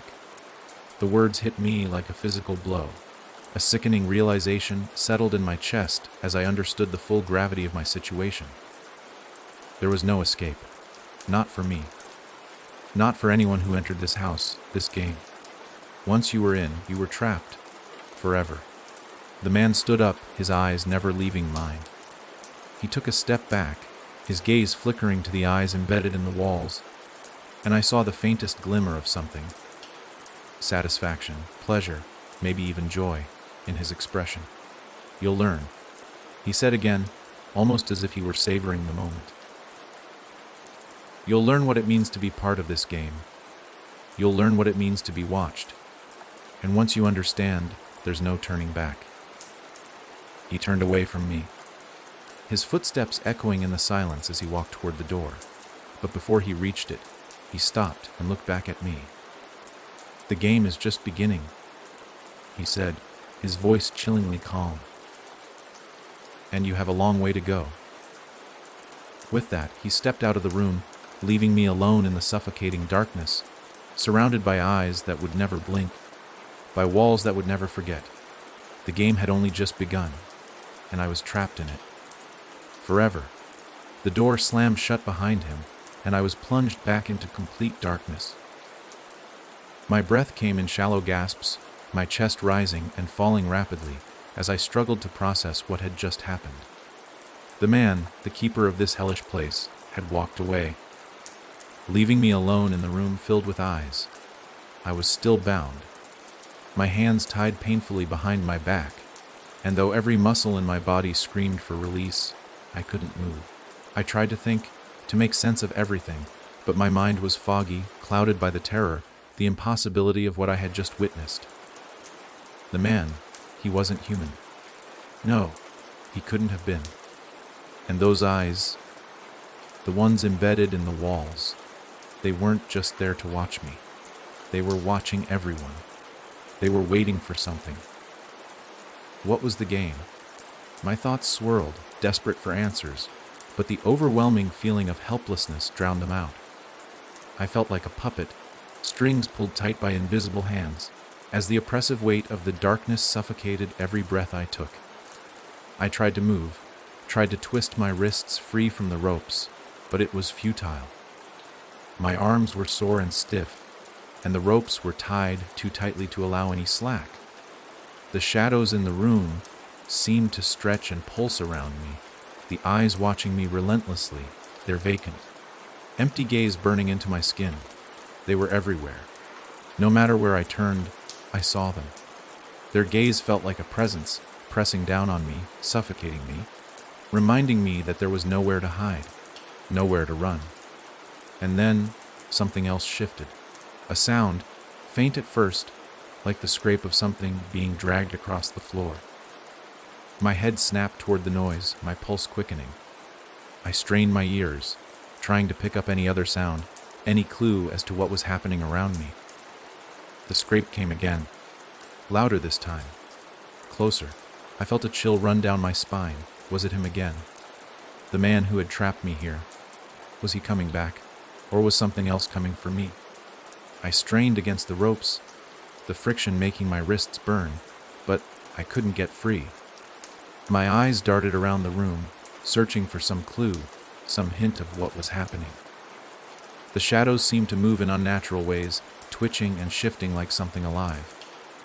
Then I saw it. From the far corner of the room, a figure slowly emerged from the darkness. At first, I thought it was another person, another victim, perhaps. But the more I looked, the less human it seemed. The figure moved with a disturbing grace, its body long and stretched, limbs unnaturally long. Its face was obscured, hidden by a thick shadow that clung to it like a veil. But I could feel its presence, feel its eyes on me, even though I couldn't see them. It was coming closer. A voice, soft and barely a whisper, came from the figure. "Do you know where you are?" I didn't answer. I couldn't. I just stared, my heart pounding in my chest. My eyes were wide, unable to look away, even though every part of me screamed to flee. The voice was cold, distant, like the figure wasn't speaking to me at all, but to someone, or something else. This place, this house, it's not just a house. It's a prison. The figure continued, its voice eerie and hollow, resonating through the walls of my mind. "And once you enter, once you see it, you can never leave. Not truly." The room seemed to contract around me, the walls closing in as the figure stepped closer. The presence of it, the sheer weight of its existence, made my skin crawl. I tried to shrink away, but the ropes held me fast, binding me to the ground like a prisoner awaiting execution. The figure knelt down in front of me, its face still hidden in shadow. I couldn't see its eyes, but I could feel its gaze on me, cold and empty, like a predator waiting to strike. "You think you have a choice," it said, its voice like ice. "You think you can leave, but the game has already begun. You are part of it now, and you will play, just like the rest of them." The words seemed to hang in the air, suffocating me.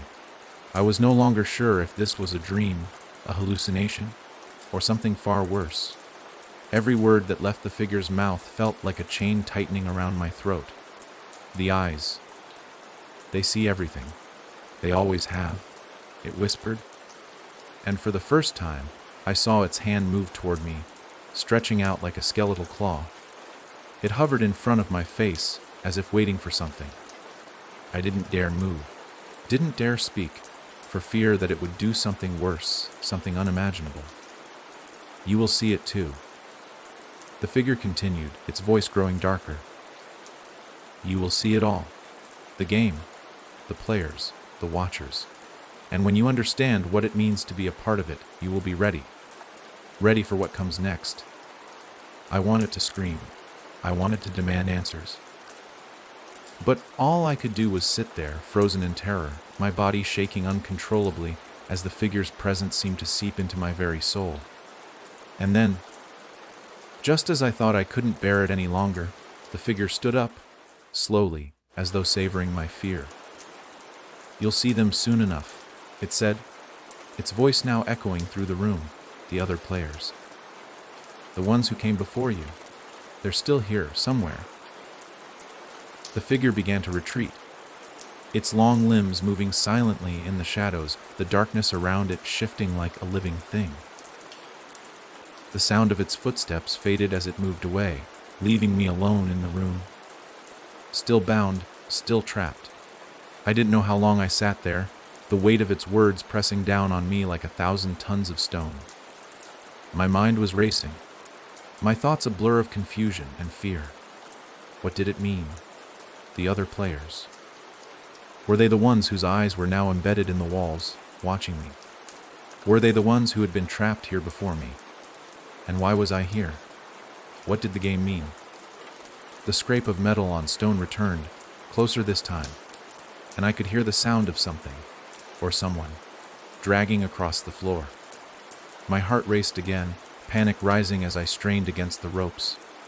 Was it another player? Or was it something worse?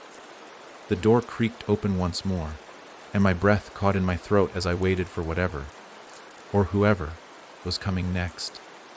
But the figure didn't enter this time. Instead, I heard a voice. Another voice, this one harsh, guttural, almost animalistic. "It's your turn." The voice sounded like it came from somewhere deep in the house, somewhere far off and hidden, but it felt as though it were directly in my ear. "It's your turn," the voice repeated, and this time, I knew it wasn't a question. It was a command. It was time for me to play. The game had begun, and I had no choice but to play. The voice echoed in the room, reverberating off the cold walls, its command hanging in the air like a dark omen. It's your turn." The words were sharp, cutting through the silence like a blade. I could feel the weight of them, pressing down on my chest, making it hard to breathe. My pulse was hammering in my ears, a frantic rhythm that matched the panic rising inside me. I struggled against my restraints again, the ropes biting into my wrists, but there was no escape. I was trapped. Trapped in a house that wasn't a house. Trapped in a game that wasn't a game. The door creaked open again, the sound making my heart race even faster. I didn't know what was waiting for me on the other side, but I knew it wouldn't be anything good. I could feel it. Feel the darkness, the malice, the oppressive force that hung over everything. I wasn't just a prisoner in this place. I was part of something far worse. I didn't even know what that something was yet, but I was about to find out. A shadow loomed in the doorway. It wasn't the man, not the figure who had spoken to me before, but someone, or something, else. I couldn't see much at first, the darkness of the room obscuring the figure's form, but the presence was unmistakable. It was as though the air itself had thickened, the very space around me becoming denser, heavier. The figure stepped into the light and I saw it. It was tall, taller than a normal person, its limbs long and angular. Its face was obscured by a hood, shadowed completely. But the outline of its features was distorted, its head unnaturally large, as if it didn't belong. It moved with a fluid grace, like it was part of the darkness. As if it could bend and shift with the very air. It didn't speak, but its presence was enough. The way it stood there, looking at me with that unseen gaze, made my skin crawl. I felt like it was studying me, measuring me, determining my worth, or perhaps my weakness. I could feel my heartbeat in my throat now, choking me, threatening to suffocate me. I wanted to run, to scream, but all I could do was sit there, frozen, waiting for whatever would come next.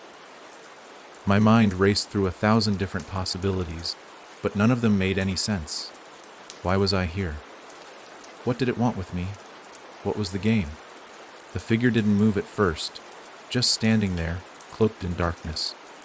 Its form shifting slightly, as if it wasn't entirely solid.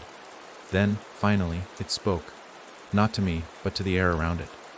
The words were low, barely audible, but somehow they rang in my ears, deep and hollow, like a voice from the void. She has been chosen. The words sent a shockwave through my body. Chosen? Chosen for what? What did that mean? My mind whirled, my thoughts crashing against each other like waves against rocks. The figure continued, its voice now cold and distant, like it was speaking to someone else, someone hidden just beyond my reach. The game is set. She will move. She will play. I felt a chill in the air as the figure's gaze seemed to shift toward me, even though I couldn't see its eyes. It was as if it was aware of my every thought, my every breath. I wanted to scream, to demand answers, but the words wouldn't come. I was mute, trapped in the silence of the house, bound by something far more powerful than any rope. Let her begin. The figure took a step toward me, its movement smooth and almost unnatural, like it was gliding through the air. I tried to pull away, but the ropes held me fast. My mind screamed at me to run, to fight, but my body wouldn't obey. The figure reached out, its hand stretching toward me, long fingers ending in sharp, almost skeletal tips. But then, just as I thought it was about to touch me, it stopped. The figure tilted its head slightly, as if it were considering something, and then it spoke again, its voice quiet, but with an edge of command. The first move is yours. It was a simple statement, but one that felt like the weight of 1,000 decisions. The first move. What did it mean? What did I have to do? The figure stepped back, giving me space. A door behind it slowly creaked open, revealing another dark corridor. I couldn't see where it led, but I knew instinctively that it was a path I had no choice but to follow. I had to play the game, whether I wanted to or not. I swallowed hard, my throat dry, my mind numb with fear and confusion. Every instinct told me to refuse, to fight, to escape, but I knew deep down that it wouldn't matter. I couldn't escape. Not from the house. Not from the game. The figure's presence was oppressive, like a heavy weight pressing down on me, urging me forward, coaxing me to make that first move. I had no choice. I had no way out. I had to take that step, whatever it was. With a shaking breath, I shifted my body and, with difficulty, stood up. My legs wobbled beneath me, weak from the strain of being tied for so long, but I managed to stay upright. The figure watched me intently, its presence looming over me like a shadow. I took a hesitant step toward the door, my mind blank, my heart pounding. The corridor beyond was dark, but I could make out faint, flickering lights in the distance. They almost seemed to beckon me, calling me to move forward, to take that next step. I didn't know what lay ahead, but I knew that there was no turning back now. The game had already begun, and I was already part of it. As I walked toward the door, the figure stepped aside, its long, skeletal fingers curling into a fist, its hooded face tilted upward, and in that moment, I felt a chill of recognition. This wasn't just some game. This was a trap set long ago, and I had walked right into it. The door creaked open before me, and I stepped into the darkness beyond. The figure's voice followed me, distant but unmistakable. Your first move, and many more will follow. And with that, the door closed behind me, plunging me into the blackness, where there would be no escape. The door slammed shut behind me, the sound echoing in the dark corridor like a distant warning. I was swallowed by the blackness that stretched out before me. The only light came from the faint flicker of bulbs that lined the hallway, casting long, jagged shadows that seemed to move and twist as I walked. My heart raced, each beat feeling like it was being dragged through the pit of my stomach. The air was thick, heavy with the scent of mildew and something else. Something metallic, like the taste of blood lingering in the air. I tried not to breathe too deeply, afraid of the suffocating atmosphere around me. Every instinct told me to turn back, to run, to scream, but I knew that would get me nowhere. The game had already begun, and there was no turning back. I stepped forward, my legs trembling with each movement. The floor beneath me was cold, slick with something I couldn't see. It made my footsteps echo unnervingly loud in the silence. I glanced over my shoulder, half expecting the door to be right behind me, ready to throw me back into that suffocating room full of eyes. But there was nothing.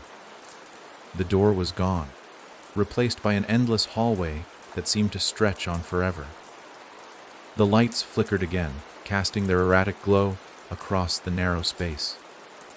The walls were lined with doors, at least a dozen of them, all shut tight, their surfaces scratched and battered, as if they had been worn down by years of use.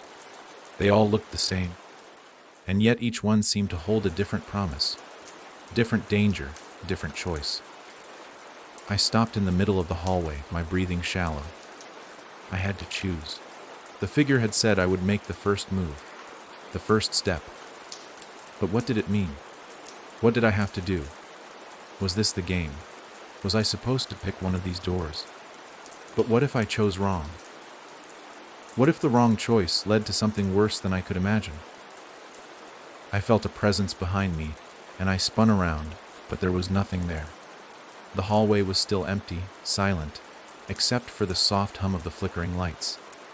But I could feel it. Something was watching me, following me, waiting for me to make a mistake. I forced myself to take a breath, to focus. I had to make a decision. There was no time to waste. I turned back toward the row of doors. They loomed over me, each one a possibility. Each one a different path. I walked toward the first one, my hands shaking as I reached for the cold doorknob. I hesitated for just a second, then twisted it. The door creaked open with a slow, agonizing sound that made my stomach tighten. I stepped inside, and immediately, a cold gust of wind hit me, making my skin crawl. The room was empty, except for a single chair in the middle of the floor. The chair was old, its wood worn and cracked, its fabric torn in places. But what caught my attention was what was tied to the chair. A figure, no, a person, was bound tightly to it, their hands tied behind their back, their legs strapped to the chair with thick ropes. Their head hung low, and their body was limp, as though they had been there for a long time. A thin, blood-stained cloth was wrapped around their mouth, silencing their cries. I froze, my heart pounding in my chest. Who was this? Another victim? Or was this just another part of the game? I took a step forward, my pulse racing. My mind screamed at me to leave, to run, but my feet wouldn't obey. I couldn't just leave them here.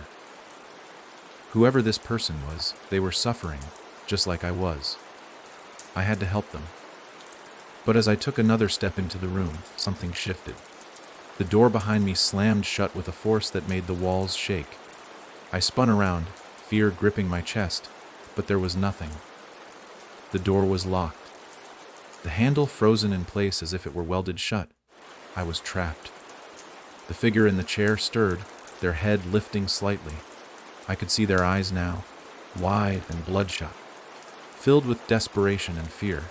Their gaze locked onto mine, and for a moment, I saw a flicker of recognition, like they knew me. But that recognition was quickly replaced by something else, something darker. Their eyes were filled with warning. I stepped back, my heart racing. What was happening? Who was this person?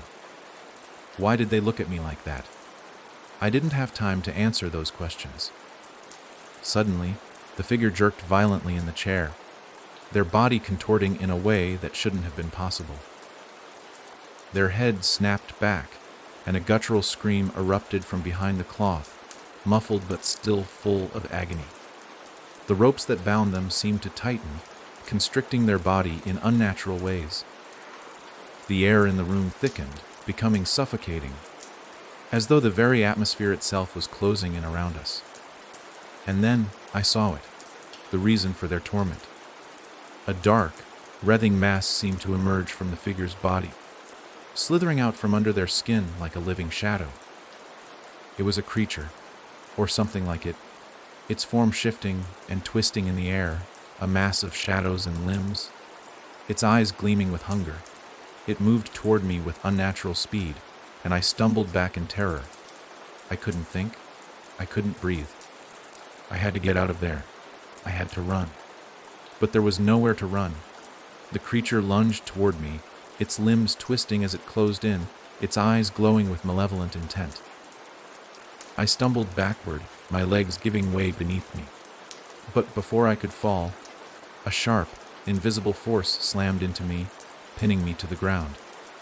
I gasped for air, but it was as though the very weight of the darkness had trapped me in place. And then the voice came again. The one that had whispered to me earlier, the one that seemed to be watching my every move. It echoed through my mind, sending a shockwave of fear through me. You chose wrong. The creature's form loomed over me, its eyes glowing with hunger, as if it could taste my fear. Its limbs reached toward me, and I couldn't move. I was trapped. I heard the voice again, this time closer, almost in my ear. The game isn't over. Not yet. The creature's shadowy form closed in, its eyes filling my vision. And then, everything went black. I woke to darkness again, but this time, the air was different. It was colder, sharp against my skin, the smell of something metallic and stale in the air. I was no longer in the room with the figure tied to the chair. I was in a new place. This was no longer a corridor or a room. I wasn't even sure where I was. It was like I had been transported, dragged through the very fabric of reality into another dimension entirely. I sat up slowly, feeling the weight of the air pressing against me, suffocating me in its thickness. My head spun, and I realized that I was no longer tied up. The ropes had vanished. The oppressive weight that had once held me immobile had lifted, but now I was left with a different kind of fear. A fear that the house, the game, had something else in store for me. Something worse. I looked around, trying to make sense of my surroundings. The space I was in was vast, too vast. It felt endless, stretching out in every direction, but there was no visible horizon. There were no walls, no corners. Only a floor that stretched far beyond what my eyes could see, and a ceiling that seemed to float in an eternal void. The space was unnerving, unnatural. The only thing in the room with me was a mirror. It stood alone, far from where I was sitting, at the center of the room. Its surface was smooth, flawless, reflecting nothing but the void that surrounded it. But that wasn't what made my blood run cold. What made the hair on the back of my neck stand up was the fact that the reflection in the mirror wasn't mine. I was still sitting on the ground, still dazed, my body aching from the earlier events. I had barely noticed the mirror at first, but now I couldn't look away. The reflection staring back at me wasn't the terrified, disoriented person I saw in my own mind. No, this person was different. They were calm, collected. They didn't seem to be afraid. They didn't seem to know what had happened to them. Just like me, but their eyes were steady, cold, and worse still, the reflection smiled. A slow, deliberate smile that stretched across the face of the figure in the mirror. It wasn't my smile. It wasn't my face. But somehow it was as though the reflection was mocking me, telling me that I wasn't in control. I rose to my feet, my legs unsteady, and took a hesitant step toward the mirror. My eyes stayed fixed on the reflection as I moved closer, drawn to it against my will. The face in the mirror followed my movements, as though it were mimicking me. When I reached out my hand, it reached out too. But it didn't stop there. The reflection in the mirror seemed to shift, its body leaning forward, moving closer to the glass. It wasn't just a reflection. It was alive, somehow moving in ways I couldn't explain. I took another step back, my heart racing. I had to get away from it. But the reflection, it wasn't done yet. It stepped forward too, its fingers now pressed against the surface of the glass, as if trying to reach out to me.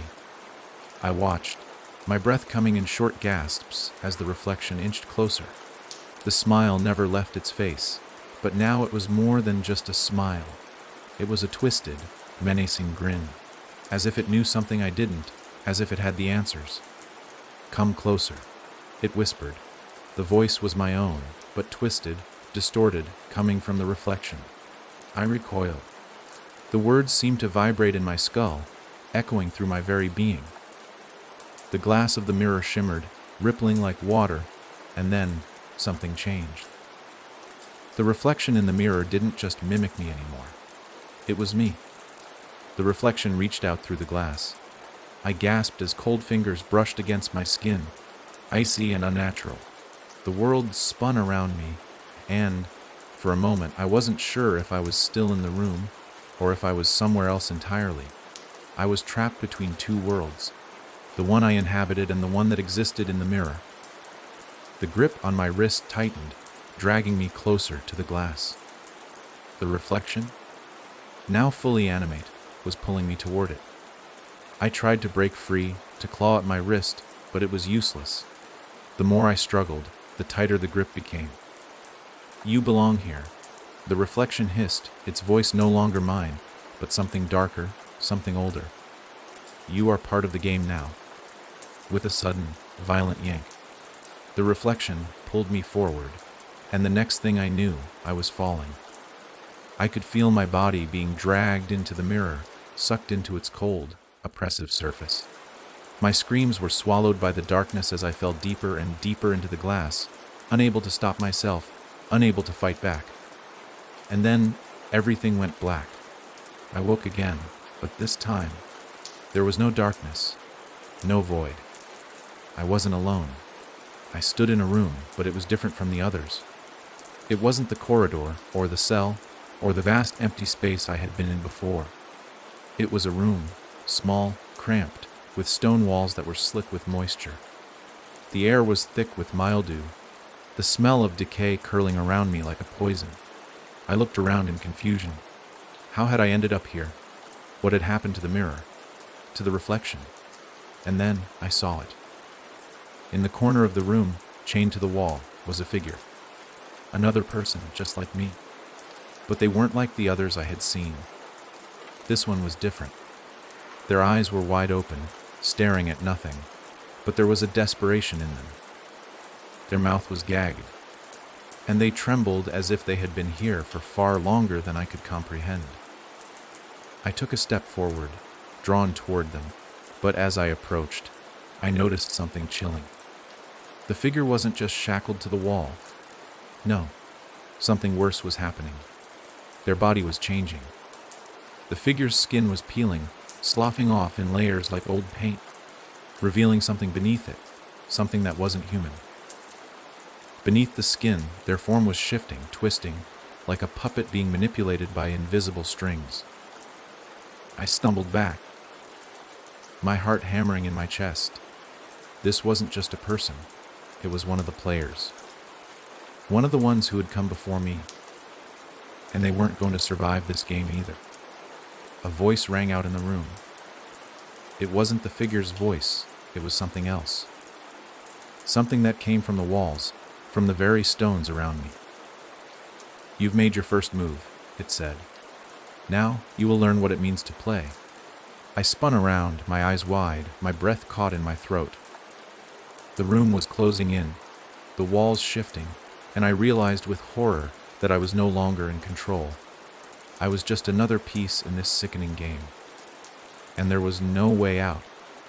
The walls of the room seemed to pulse, closing in on me, suffocating me with the weight of their ancient stone.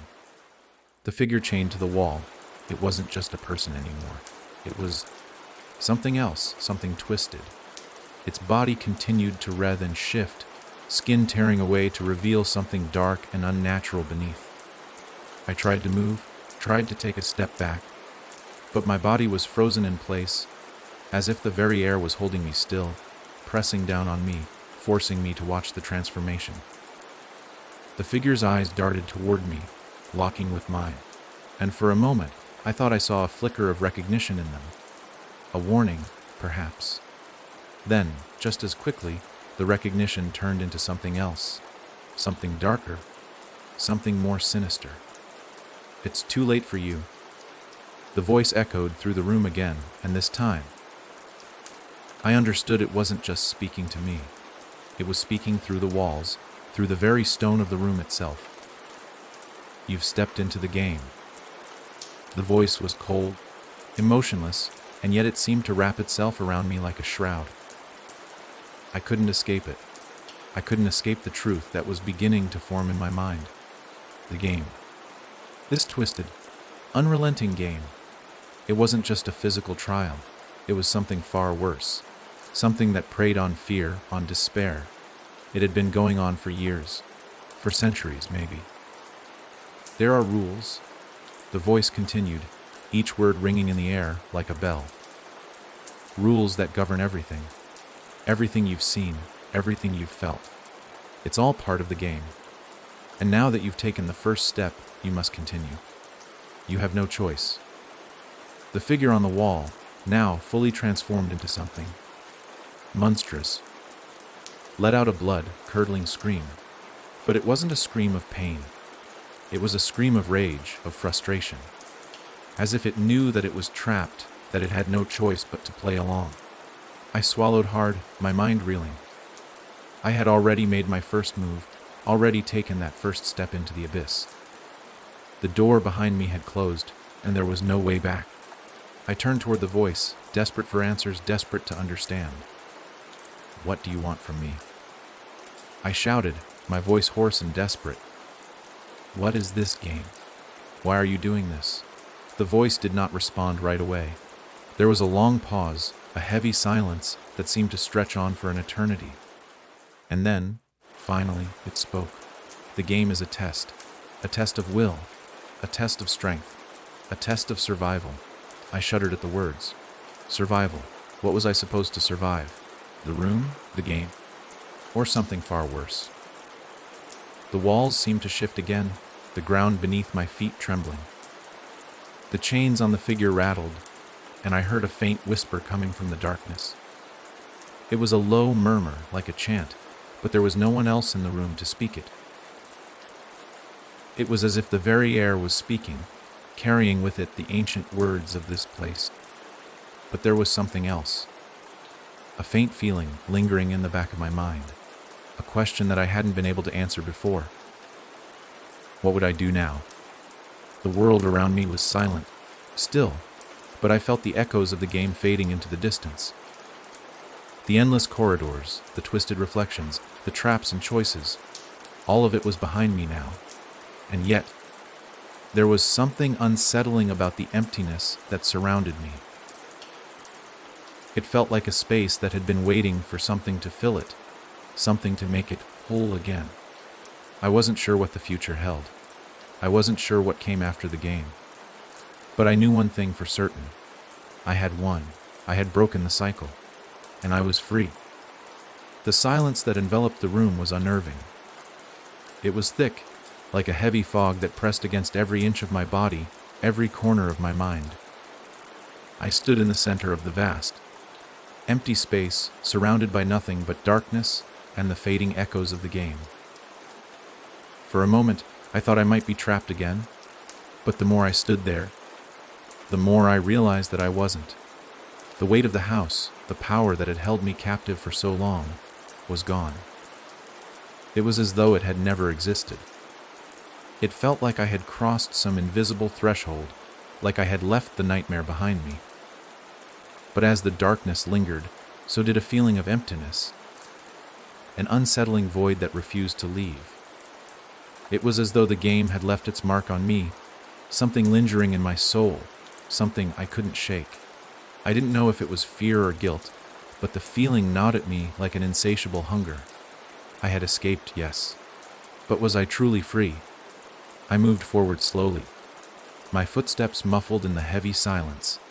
There was no longer a sense of urgency, no game pushing me forward, no invisible hand guiding my every move. The weight of every choice, every step I had taken, felt lighter, but it also left me with a new burden, a burden of uncertainty. Was this freedom, or had I simply traded one cage for another? I couldn't shake the feeling that something was still watching me. It wasn't the game anymore, not the house or the figure that had controlled me. No, this was something deeper, something more insidious. It was the nagging suspicion that there was something more, something I hadn't yet fully understood. As I walked further into the space, a soft light began to appear, dim at first but gradually growing brighter. It wasn't an artificial light, like the flickering bulbs from before. This was something natural, warm, like the dawn of a new day. The light spread outward, illuminating the vast chamber. And then I saw it. It wasn't just a room. It was a space, a place that stretched endlessly in all directions, but in a way that felt alive. The walls were no longer stone, no longer cold and unforgiving. They were smooth, organic, flowing, like they were breathing in time with me. The floor beneath me was no longer rough and jagged, but soft, almost welcoming. And in the center of it all stood a door. It wasn't like the other doors I had encountered. Those were traps, false promises that led to nothing but more suffering. This door was different. It didn't call to me. It didn't seem to beckon me forward, but it was there, standing tall and solid, bathed in soft light. I approached the door slowly, cautiously. My hand reached out, but before I could touch the handle, I hesitated. A strange feeling washed over me, an instinct I couldn't ignore. I could sense something on the other side, something I wasn't ready to face, but something that I knew was waiting for me. The question returned. What would I do now? The door stood before me, inviting me, but I knew deep down that it wasn't about what was behind it. It was about what I chose. It was about me, and the choice I would make in this final moment. Would I open the door, walk through it, and find whatever lay beyond? Or would I turn back and accept the darkness, the emptiness that had followed me since I had escaped the game? I stood in front of the door, my mind a whirlwind of questions, doubts, and fears. The game had been about choices, but this felt different. This wasn't a game anymore. It was my life, my future. The light in the room pulsed gently, as if waiting for my decision. The walls seemed to lean in closer, listening, waiting for me to choose. I closed my eyes for a moment, letting the silence wrap around me, and I focused on the feeling within. It was a quiet certainty that had grown in me since I had escaped the game.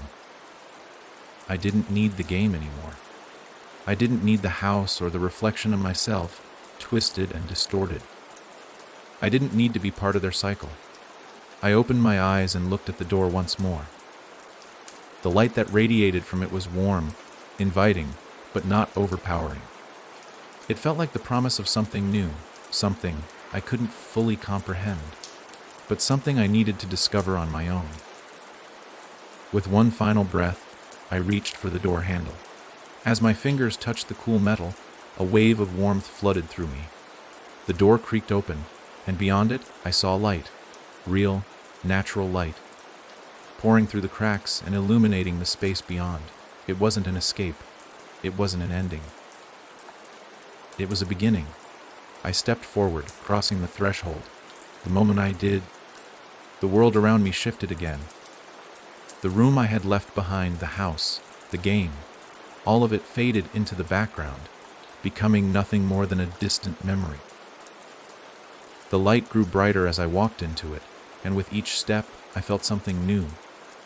A sense of clarity, of purpose that I had never known before. I was no longer the same person who had entered the house all those days ago. I was different now. And as I stepped into the light, I realized that the game had never truly controlled me. The house had tried to break me, to manipulate me, but it had failed. I was the one who had chosen, the one who had walked away, the one who had broken free. And now I was ready to live. The light enveloped me completely, and in that moment I knew I was free.